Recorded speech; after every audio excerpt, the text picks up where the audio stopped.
在2.0版本前段，现 Yap, DPS Imaginary lagi. Ya rada bingung juga sih sama developer. Kenapa yang dikeluarin rerunnya Daneng Il? Kan udah ada, ya kalau dibilang penggantinya sih gratis lagi. Terus untuk build dan maksimalin Daneng Il, gue rasa agak sulit sih.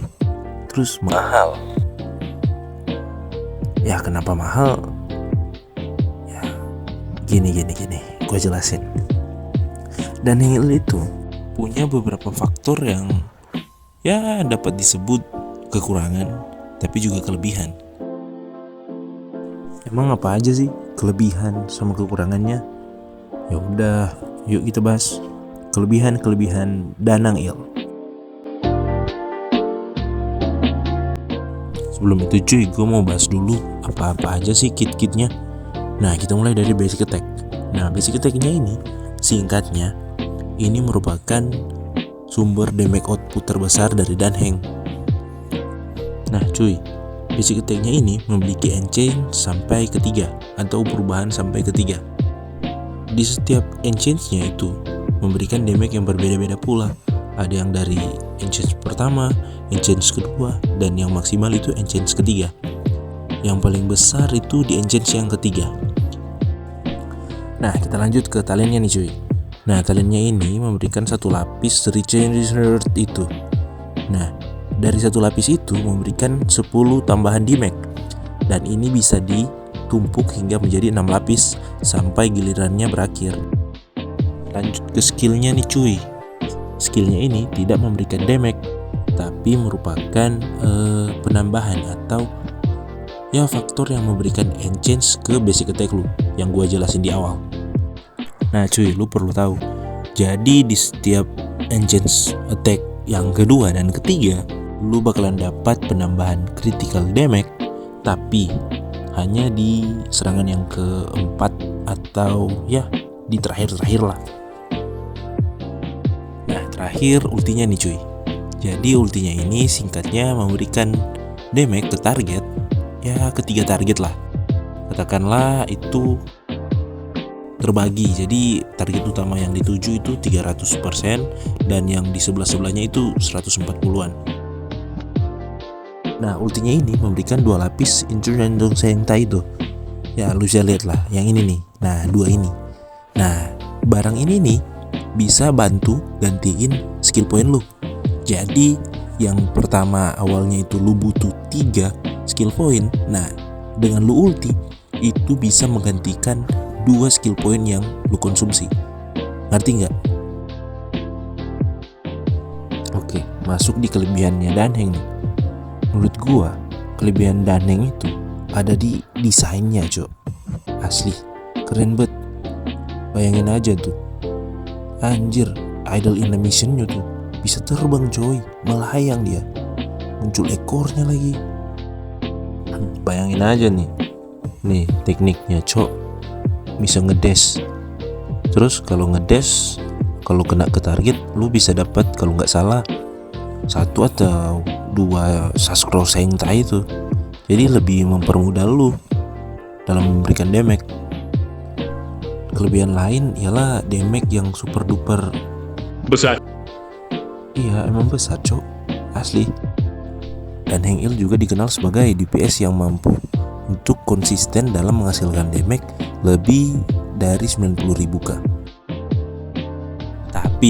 Tapi untuk lu bisa konsisten dalam menghasilkan damage, lu butuh penyesuaian tertentu.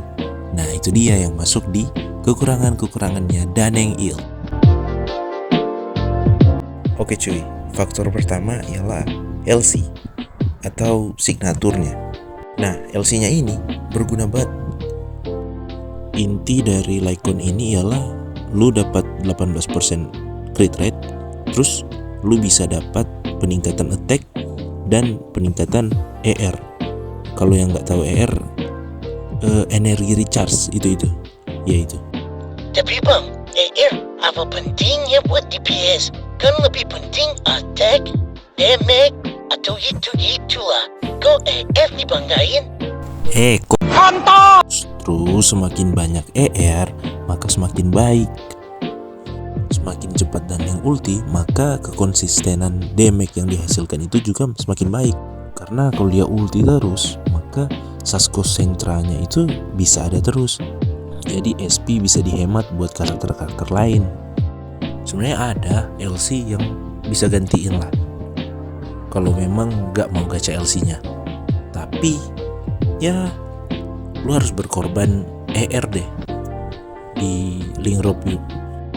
Jadi build lu bakalan jadi HP, terus attack, terus crit damage atau crit rate, terus attack atau speed, terus imaginary damage atau attack, dan yang terakhir attack atau energi regeneration. Nah, untuk stat yang lu cari, untuk substatnya ya tetap optimalkan untuk cari crit rate atau crit damage, biar nanti damage outputnya masuk bagus terus konsisten. Jadi 50/100 lah. Masuk ke kekurangannya yang kedua.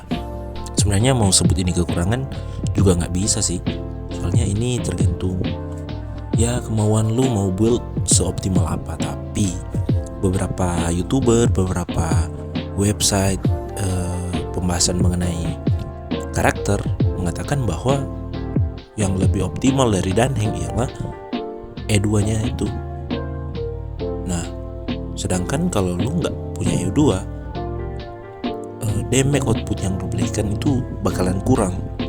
Nah, jadi diharapkan buat gacha Danheng diharuskan gacha sampai E2. Itu yang kalau mau lu build semaksimal mungkin. Sebenarnya tanpa lu gacha juga bisa sih. Yang penting lu barengi dengan beberapa support yang mumpuni. Nah, justru beberapa support pun itu bisa membuat damage dari Danheng ini menjadi lebih optimal. Contohnya itu Yukong sama Tingyun. Nah, kenapa Yukong? Ya karena Yukong ngebuff crit rate dan crit damage. Terus juga dia ngebuff attack. Nah, Tingyun juga sama, dia ngebuff attack sama ngebuff damage. Tapi yang paling penting dari Tingyun ialah ultinya. Yang mana ultinya itu berguna buat Tingyun. Buat Danheng. Karena bisa nambahin energi ke Danheng. Nah, beberapa Riset mengatakan bahwa penambahan damage itu atau buff damage ke Danheng itu nggak terlalu penting, atau udah nggak bagus lagi lah.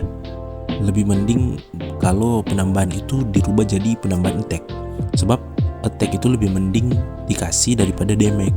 Itulah makanya kenapa bronya itu nggak disarankan buat Danheng. Di satu sisi ya memang agak sulit keduanya kalau bersatu, soalnya konsumsi SP dari bronya itu sangat banyak, boros kecuali lu punya Lyconnya sama lu punya S1 nya dari bronya.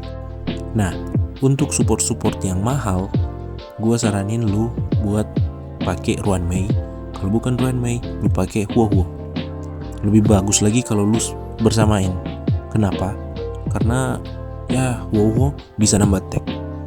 Contoh di tim ini, gua pakai Huohuo sama Tingyun, terus dibarengi sama Ruanmei. Nah, Ruanmei di sini gunanya untuk menambahkan weakness break efisiensi kepada target. Juga ada penetrasi resist penetrasi kepada musuh. Nah, ultimate-nya Huohuo dia nambahin attack. Skillnya Tingyun dia nambahin attack. Artinya ya Danheng itu bakal optimal kalau timnya seperti ini. Tapi sekali lagi gue tegaskan, ini tim yang mahal. Jadi buat lu pada yang mau main ya nggak terlalu mahal lah, F2P kan, ya pakai aja Yukong. Kalau bukan Yukong ya Asta bisa juga kok, Asta, Tingyun. Terus kalau buat sustainnya bisa pakai Luocha atau Fuxuan atau Huohuo juga bisa. Nah, itu dia sih beberapa kekurangan sama kelebihannya dari Danheng. Berhubung dia bakalan rerun nanti di 2.0, ya gue saranin buat lu yang mau gacha ya gacha aja. Ingat, pentingkan dulu karakter-karakter yang lu suka daripada meta. Karena apapun yang lu suka itu bisa membuat diri lu nyaman main game ini. Kalau udah meta terus lu nggak suka, ya guna apa lu gacha, ya kan? Jadi mending lu pentingin karakter yang lu suka. Terus akhir videonya gue sampein terima kasih yang udah nonton dan bye bye. Gacha dia kalau lu sultan, kalau kagak ya udah skip aja, banyak yang bagus cok.